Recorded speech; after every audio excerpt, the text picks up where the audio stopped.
Welcome to the Smart Business Revolution. Revolution. Revolution. Revolution. You want a revolution? You say you want a revolution? Revolution. The revolution. It's going on right now. Welcome to The Revolution, the Smart Business Revolution podcast, where we ask today's most successful entrepreneurs to share the tools and strategies they use to build relationships and connections to grow their revenue. Now, your host for The Revolution, John Corcoran.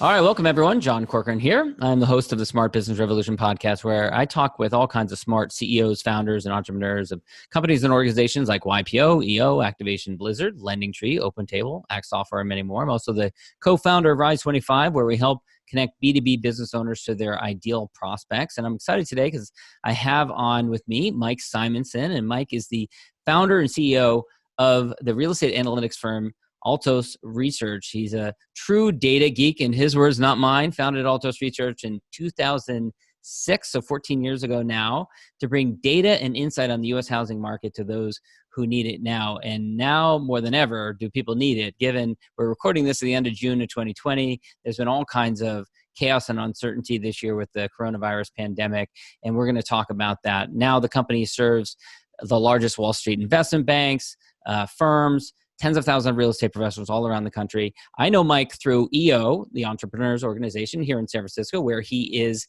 ending his term as president, and he gets to lead and learn from hundreds of the most exciting and interesting entrepreneurs in the world. And we're also going to be talking about his book, which is coming out, which is all about how to hack your happiness, which is going to be published later this year. But first, before we get into that, this episode is brought to you by Rise 25 Media. And now, look, I don't need to tell you the world has changed. We all know that, not just coronavirus-wise, but long before that, the world was changing. The next question is, what do we do about that? The way that companies communicate has changed. The media has changed. And in this economy, it's more important than ever to be able to connect and build relationships with clients, referral partners, and strategic partners, even when you can't be face-to-face. And at Rise 25, we have 20 years of experience in the B2B space, connecting and building profitable relationships with clients, referral partners, and strategic partners using a podcast. We've helped hundreds of B2B businesses to get more clients and referrals and land collaborations with dream clients. You want to learn more about it? Go to us at rise25media.com or email us at support@rise25media.com. All right. So Mike, I'm excited to talk to you. This was in the works for quite some time. And I love your leadership. It's been fun watching you lead this community of entrepreneurs in the San Francisco Bay Area over the last year. Your theme for the year, share with everyone the theme for the year, because I love it. Yeah, our theme for the year was love and magic. Love and magic. Yeah. Yep. And what inspired that? Why did you decide on that? You know, it actually relates to the hacking happiness work that I do in the book and the talks that I give on the topic. But really, the concept is, love is it's something that can be really hard to express in a work environment. Entrepreneurial environment and other business leaders, love can be hard to express in there. But love it's the intentional willing of well-being onto another person, like it's that powerful giving out, and it creates an upward spiral of positive emotion and positive results. The magic is what results in our lives and our businesses, and you creating a theme is useful for a year. You have 1 year as a president to lead an organization like this, and so having a theme for people to latch onto and for you to plan around is really a powerful tool. And a lot of times they can be, though, if they're not very thoughtful, the themes can be ephemeral and nobody does latch onto them. And so for me, being able to say love and magic and have people like it's really an intentional thing that we're going to do, and then we get to feel the results of. So it ended up working really well for me. I was actually kind of amazed at how well people responded to it, noticed it, Yeah. keep talking about it later on. So Absolutely. very Yeah, proud it definitely of that. stands out. I mean, part of it, I think, is just who you are, which I kind of want to dive into that because on the one hand, you're this guy who's got your MBA. You studied computer systems before that. So you got this business degree. You worked in the startup worlds. And you've got this, very serious job with a software that helps to read the real estate market. And then on the other end, you've got this other end of your personality, which is, dare I say, I'm here in Marin County, so I have license to use this word. Sounds a little woo woo, right? A little That's bit love right. and magic stuff like that. Yeah. So is that just who you are? It's kind of like the two tensions. You got the guy with the tie side of you, and then you got the woo woo side of you. Yeah. Well, I've kind of embraced the woo woo a little bit, as I age, as I mature. But I like to think the work I do with Love and Magic or my Hacking Happiness work, it's actually really grounded in positive, powerful science. It's not, magic is a magical feeling, right? It doesn't have to be, supernatural. Although what's why you call it magic is because the results feel supernatural, right? It feels like these things, like these good things just happen. And, but of course, it's like like the feeling is so powerful. But it doesn't have to be woo woo. It's like maybe it's a little hippy dippy, but that's okay, right? Well, I mean, your clientele are, Wall Street banks and firms and stuff like that. I mean, we're safely ensconced in the Bay Area here where hippy dippy is fully embraced, and that's totally fine. Do you ever find it's an issue with the clients that you serve, or do you reserve one side of you for conversations between fellow EOers in the Bay Area, and then, you present with a different type of presentation or face when you're meeting with others? I have found, so this is really the result of work that I've been doing over the last, 4, 5, 10 years kind of thing of my life. But the interesting thing that I find is we can do the work of, for example, the intentional willing of well-being onto another person. And you can do that like giving love out. You can do it in any environment to any group of people. And they don't even have to know that you are doing that work. So, you can sit in a room in, Manhattan, in a big old conference room in Manhattan, and do that work. And what happens is we literally shift our biological response. We shift our neurotransmitters, the hormone levels, and we immediately have the impact on the same hormones in the people around us in the room. So they don't even have to know that I'm doing the work to be impacted by it. And that's why the magic results, because all of a sudden they're more willing to do deals with you. They feel more confident. They're like, like all these good things happen. They just cascade. How does that work though? I mean, is it because of the way you show up? Is it because if you're sitting there and you're, quietly thinking, I love the people around me, if that's how you do it. I love you. I love you. I love you. I remember you on stage giving this talk and saying that to everyone. Yeah. But I mean, is it because just when you tell yourself that, that it radiates outward? I mean. Well, so yes, but it's actually more sophisticated than that. The hormones the neurotransmitters that I focus on in my work, there's 4 of them: serotonin, oxytocin, dopamine, and cortisol. And they're the biological representation of our emotions. So serotonin is the anchor happiness chemical. When it's up, we're happy, and when it's down, we're sad. And we can do things to purposefully adjust our serotonin levels. Oxytocin is the love hormone. And so when I'm there saying, and I'm thinking, and I'm saying, I love you, John, right? My oxytocin level is going. And what's interesting is, like, I can look at you and you're smiling as a result. Your oxytocin levels are climbing when we're doing that level of bonding. That's how we react, because that's how our body it visualizes, encompasses, embodies the emotion. This hormone rises. what's interesting is with oxytocin, for example, oxytocin is correlated with faster creative problem solving. It is correlated with a broader experience of the world. Like we see more options in front of us. So you and literally you just test this, right? They do stuff where you inject oxytocin and you do creative problem solving exercises, and so the greater oxytocin, the better we are at solving problems, the more options we see in front of us. So now you're in a business call, you're in a tough meeting, and they see John solves the problem or comes up with an idea fractionally faster. And that fraction of a second is the difference between a prospect going, maybe he doesn't know, and like, wow, he knows what he's talking about. And so it literally changes the business dynamics in a room if we have people higher in oxytocin. And you measure it in a bunch of ways, but so that's an example. Like it's not just like, hey, I'm projecting, but that's a simplistic way of saying like, wow, I like working with that person, and therefore, there are rules of thumb or adages like, people do business with people they like. Yeah. Fair enough, right? It's true, but one of the reasons it's true is because the oxytocin's higher. Mm-hmm. And we are literally better people.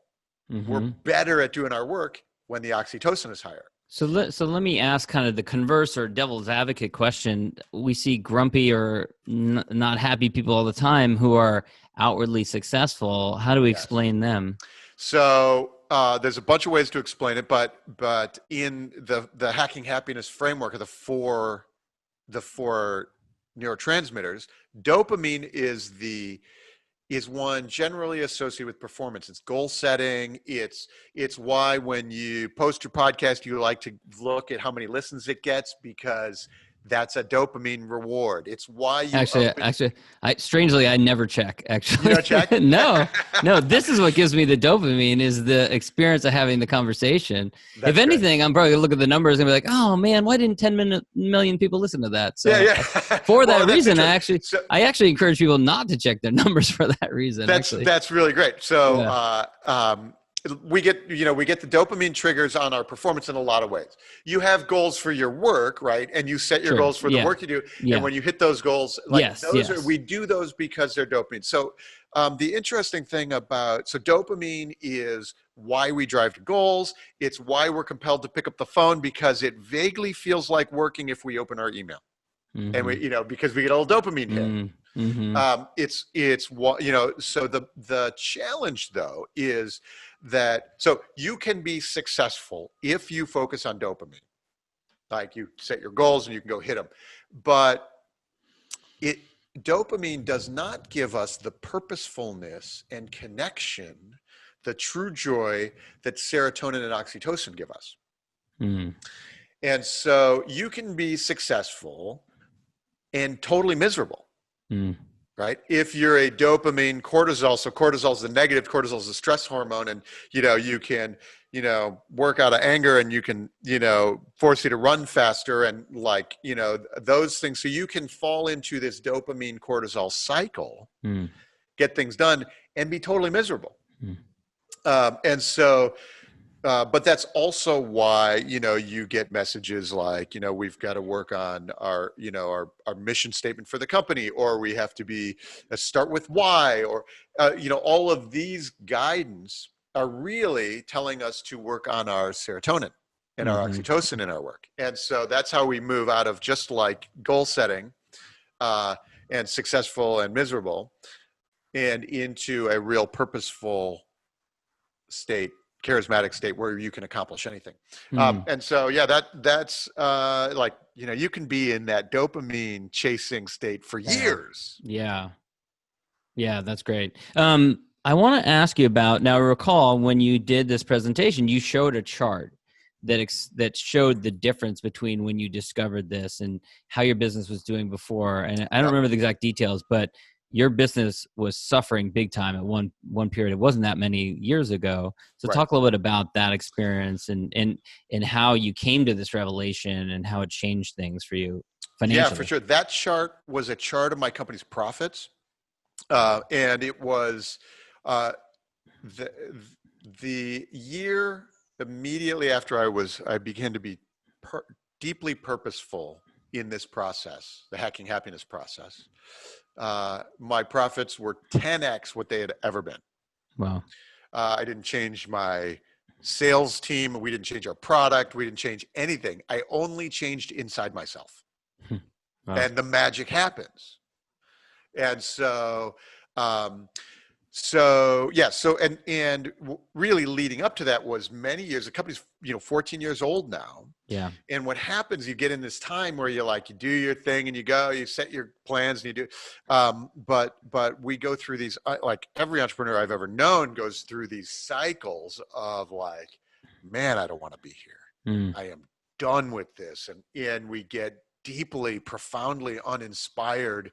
And then, and how many years in was this for you when that happened to you? It starts maybe 10 years in, or even 8 years in. And then, it was 2017 when I was in the heart of my crisis. And it was all of a sudden now I'm I'm not compelled to pick up the phone and do more sales. And then all of a sudden you get a couple of big cancels, and all of a sudden the cash runs out, and, I got to cut my salary off, and I got to make some changes. Yeah. And I couldn't just make a sales plan because that's just dopamine. I had to make a serotonin plan. I had to focus on my joy, confidence, inspiration, my love with the oxytocin, the team. And then all of a sudden, just it just explodes. So yeah, that was, you could see my company bounce along, and all of a sudden the following year, I didn't even tell my team what I was doing. I just started doing my work, and the pieces started falling into place for me, and our profit exploded. And what was the nadir for you? I don't remember the details, but I think there was a year there where you had a big loss or something leading up to this. The company's all of a sudden out of cash. I've got to cut my salary to zero. I've got, you start thinking you're an entrepreneur. I've been doing this thing for 12 years, and oh my God. And it wasn't anything external with the real estate market or anything like that. No, it was just, it was all my, I got into this place that so many of us do. And, it's you've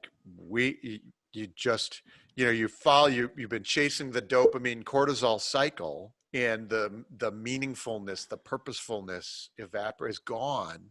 And so I had to figure out how to get that back. And what inspired that? I mean, was it a therapist? Was it a book? Was it a combination of things? It's a combination of many things. A bunch of work over a bunch of years. A bunch of things in EO, in the Entrepreneurs Organization, where some of the tools are getting surfaced, and so it was a convergence of a bunch of things. One thing in particular in an EO forum meeting was, I knew that I couldn't just create a sales plan or a one-page business plan, or set your objectives and go hit your because I didn't even want to pick up the phone, right? So putting that kind of plan in was not what I needed. I also knew though that I needed to put something in place. So I needed to do some kind of plan. And so what I realized was the thing I needed was not a dopamine plan. It was a serotonin plan. And so that was the little light switch that went off. And I did several things to start working on that. And it was, I went and I started a meditation practice, and I took I had an EO forum mate, Alexi Cashin, who is Alexi Cashin show. Go check it out. It's excellent. Yeah, the Alexi Cashin show is an excellent podcast in the wine industry. She also did a great episode with me, so go check my archives and check that out where she told her story. So go ahead. Yeah, her story is incredible too. So Yeah. we had her as she was my accountability partner, Hmm. not on, typical dopamine goals things, but it was on how's your serotonin. Mm. And so we did for like a year, we did a weekly calls. We were just doing a serotonin check-in, and it was so she was my serotonin coach. And so what did she check in on? Like, did you meditate today? Did you go for a run? What was it? So it was like, how's your serotonin? Like, how are you feeling? Is there a way of measuring it? This is a stupid question, but is there a way of measuring it? There are ways of measuring it. You can measure it. However, I didn't measure it. I didn't feel like I needed to do that measuring. In fact, measuring it is an act of dopamine. and so I'm like, all right, yeah. I'm not, I am just going to do the work. And so, it was like, okay, I need to, or I have this thing that is triggering my fear this week or my anxiety. And so we could talk about that. And so the act of, surfacing and facing that trigger thing is an act of taking it out of the amygdala, the reptilian response part of the brain, and moving it into the neocortex. So it's out of the reaction mode and into the handling mode. So just discussing it is an element of that. So, and you had some inclination that doing this process, having accountability over your serotonin would lead to financial results as well. What I knew was I needed to fix things. And my hypothesis was that the things like the financial results would be fine. Would flow. Yeah. Okay. And the result was that they flew unbelievably more than I could have imagined. Yeah. Like crazy. Like 10 times. Wow. Like huge changes. Wow. And what point did your team notice this, since you didn't tell them? So then at the end of the year, we did our team offsite strategy day. And at that day, I called it our serotonin strategy day. We did no dopamine plans. We did no sales plans. We did no product plans for the year. We only did our serotonin plans. Like, how do we create joy in ourselves and in others?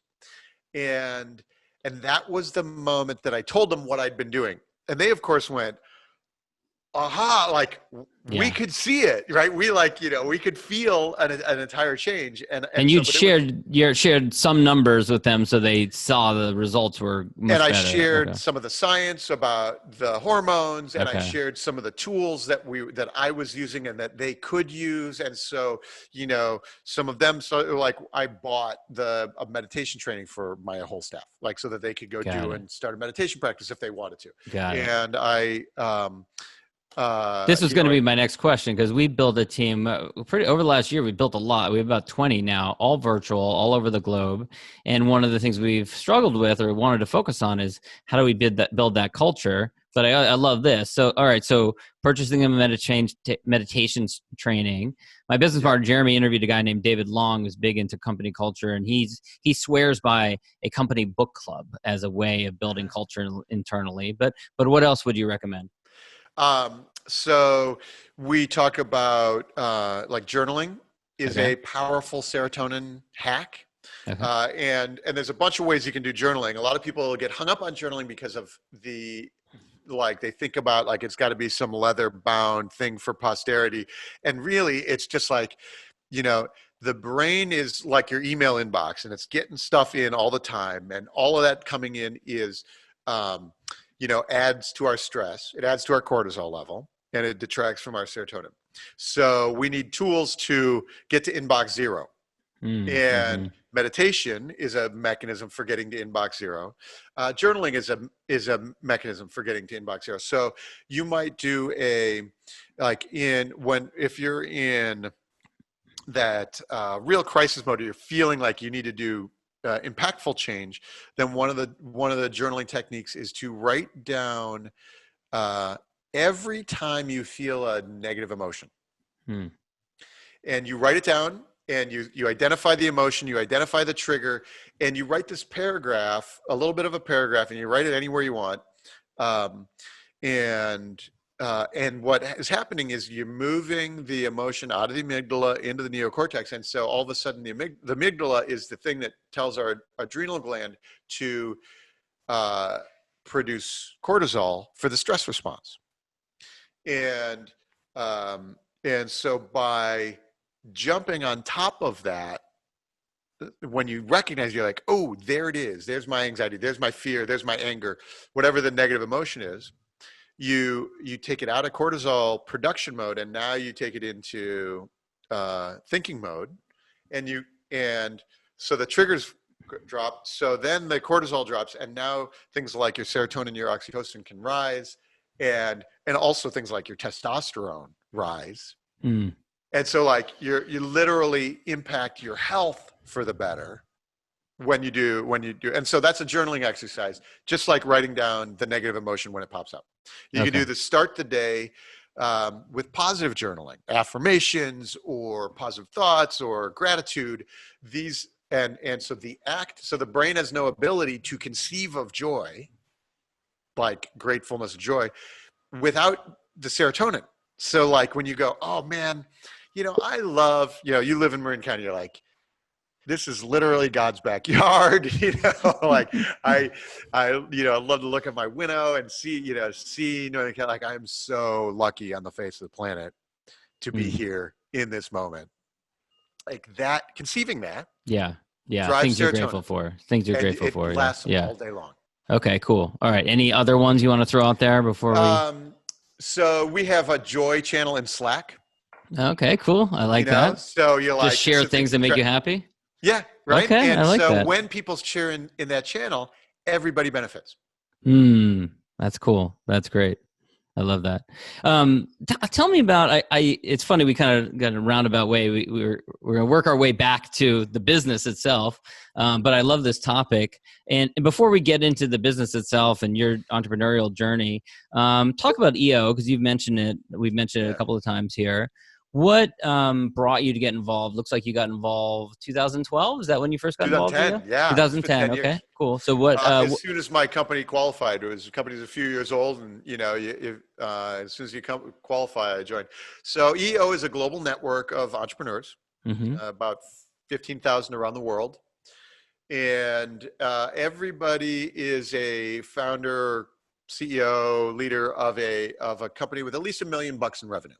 So in San Francisco, this is meaningful because there's a lot of startups that are either aspirational or thinking or something like that that aren't there that aren't there yet. But that $1 million threshold means there is it's a real business and you're going through stuff. Although they can they also qualify from investment capital, or maybe I'm thinking of so YPO. If you had at least I think it's $2 million in VC. Okay. Then you also, the point is that it's a meaningful company and it's not just like a one-person consulting shop or something. Yeah. That is, and EO is, so it's a global network, but it's also deep dive personal work. And at the end of the day, it's a learning organization. It's learning and self-development. And so we use the EO structure in a forum, which is like 8 or 10 people, where you do deep dive, confidential work, and a lot of it is personal development work because ultimately the company grows as a function of the human leading it. And and that's EO. And so I was president this year, big fan. I've had multiple personal moments of transformation as a result of EO. And so my opportunity to lead the San Francisco chapter this year was literally the best decision of my career. It's a lot of work, of course, is running an organization of a lot of hard charging, smart people, but the rewards were so powerful. And what a crazy year to do it too, with the second half of the year having to basically rip up the playbook in so many different ways, including most recently, you had planned, I know you'd put a lot of work into it, a retreat that was going to be up in Napa Valley, and you had to rip that up and then have a virtual gala, which you pulled off about a week ago. So not easy. Talk a little bit about how you had to kind of improvise on the fly and what that means for leadership as well, right? Yeah, for sure. We had, obviously do a lot of in-person learning events, and so we had to shift everything starting in March and abruptly shift everything. We have, a lot of members who are just remarkable entrepreneurs whose businesses, if they happen to be in tourism, they went to zero. They went from, tens of millions of dollars to zero in a week. And so how do you support those people? And, and we want to be able to support them and learn and provide resources. And so we had to do a lot of stuff very quickly in this time. And in fact, instead of having a 2-day, retreat for 100 people or 150 people, we had to do, we did it as a virtual dinner, but it worked out very nicely. Yeah. And I have to say, I mean, just observing all the way that the organization hopped into action was amazing. It went from, there was educational events throughout the month, throughout the year, to all of a sudden you got an email and a text message every single day with 5 to 10 Zoom meetings with different people doing presentations, talking about PPP or cash flow or pivoting or all these different topics. Yep. It was really a case study in how to support your members when they're going through a crisis. And I think that was remarkable. It was really remarkable. And that's one of the great things about EO is that, so much of that content is member driven, and when you have a group of entrepreneurs like that like there's so much power in that room and so much insight and value, and those people really stepped up and came together and in fact are still doing so. There's lots of, we got a long way to go still. Yeah. All right. So we're slowing down on time, and we barely scratched the surface on your business, Altos Research. You had a long career in a variety of different startups, and then 2006, you decide to start this research firm in the real estate realm. So how did that come about? And also, it's largely, I think there's a big software component, which is not easy to develop. And you had a background, I guess, a background in some computer science, so that probably helped as well. But talk a little bit about the origins of the company. Yeah. So, I've always done data-oriented software. So, if immediately before I started Altos Research, venture-backed Silicon Valley startups doing networking software, and there's, a billion packets on the network, which are the bad ones, and those kind of data visualization tools. And a few things led me to create Altos. When I was in grad school in the 90s, I met an entrepreneur who had a healthcare information data company. And he had pointed out that, in a technology services company, the ramp is kind of slow. You add more people and you add more revenue. With a software product, it takes a little longer to build the product, but then it scales faster.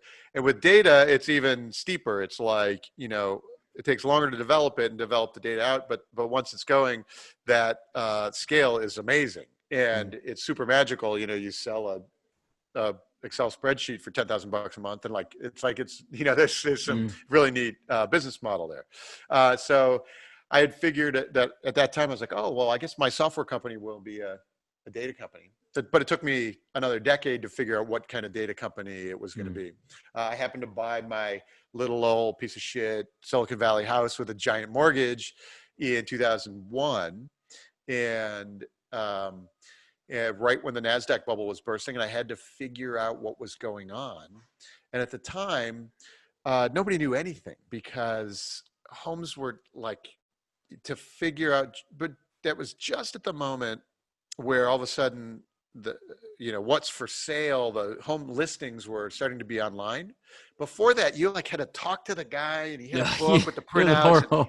Nobody knew anything. Then eventually they sent you an email, but you had no access to information. Yeah, nobody knew anything. And so I was just building models for my own use. And then along about 2004, 2005, I started noticing that I knew more than anybody else in the world. And traditional real estate data looks at tax records. Here's what sold last month or a couple months ago. And so now by the time, like in the traditional data approach, now it's June and they're just starting to tell you what happened in April in the real estate market. And now, who cares, right? It's so old. Yeah. And so, and so I was realizing that I had way more information than anybody did. And so we decided to commercialize it. And we started the company at that time. I was like, okay, I guess this is the data company we're doing. So I didn't have a background in real estate other than personal. It was all data. So you just kind of from your own personal interest, you figured this is something that other companies would be willing to pay for. Yes, exactly. And I did a little bit of, early work. Like I built it out for a few years and I started realizing, there's on the enterprise side, there were companies doing, $50,000 a year for their big analysis on the real estate market. And I would read this stuff and I'm like, they don't know anything. Right. The data, that's not what the data says. They gathered the data in February and they wrote the report in April and, March and April, and they published it in May and June. And now it's 6 months old. And I'm like, that's February data. It's totally out of date. And so I was like, I have better data than this. And I know they're charging tens of thousands of dollars for it. Do you think, is this a hard market to be in the sense that, what keeps you up at night? Is it, do you fear that a company like a Google is going to come along, grab more data than you can, or the same data, open it up, and then boom, that'll, Yeah, I'm not afraid of Google, but it's funny, the literally the week that I quit my job, my last day job, Zillow launched with $90 million of venture capital. Like that, and a front page of the New York Times was their launch date. Like the day that I quit my job, like they were working on similar problems. And did you view yourself as a competitor to Zillow at that time? Well, in many ways, yes, because like one of the reasons Zillow was successful is because nobody knew anything. Yeah, I remember it. It was like when Zillow came out, it was like, whoa, you look up all these different houses and estimate of a price, regardless of whether it's even accurate at all. Yeah, that's right. And the math worked, and people did the math before, and Zillow's big innovation was just make it public. Yeah. Like, so, and they did it with $90 million of venture capital like that, and the right team and but it was the day I quit my job. Wow. So you got to be prepared for that kind of stuff, basically. Yeah. That kind of stuff will happen. Yeah. Well, this has been great, Mike. I really appreciate you taking the time. We're running short on time, so I'll wrap things up with the question I always ask, which is, let's pretend we're at an awards banquet, like the Oscars, the Emmys. You're being awarded a Lifetime Achievement Award for everything you've done up until this point. And, in addition to family and friends, who else would you thank? Who would you acknowledge? Colleagues, friends, mentors, peers, other EOers, forum mates? Yep. So, I would actually start, it's interesting, with my mom, because my mom was an entrepreneur and she started her company in the 70s. Wow. And so. What kind of company? It was like human resources consulting. And so she built, and actually the first one when I was in college, I was writing software for her company. And it was the start of doing some of that data work, and learning some of those things. And I worked for her for a few years after college, and as we built that out and built the technology asset for her. So there's really an interesting angle in there, kind of unusual in that sense, Yeah. In EO, I have I've had a forum. I've been an EO for 10 years. And so I've had the opportunity, we already mentioned, my work with Alexi has been really powerful. I've had that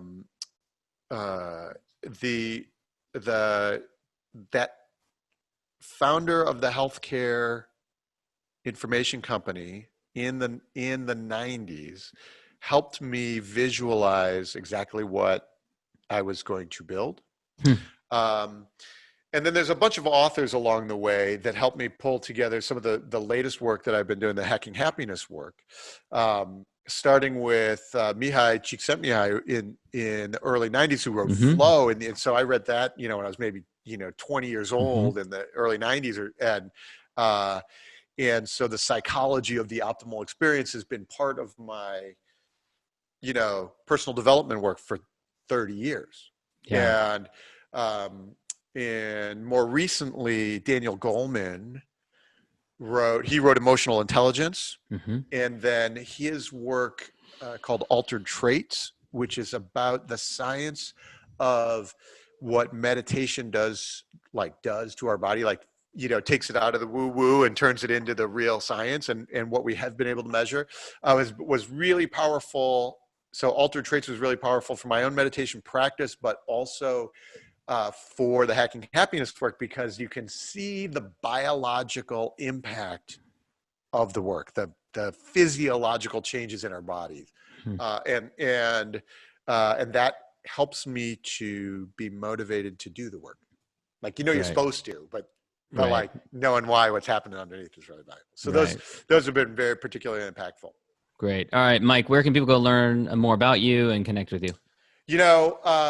Hackinghappiness.io is a website actually has a video of me doing the talk, a talk on that we've been talking about here. It's also where you can, drop a registration for when the book comes out, and see that, or altosresearch.com if they are interested in the real estate data stuff.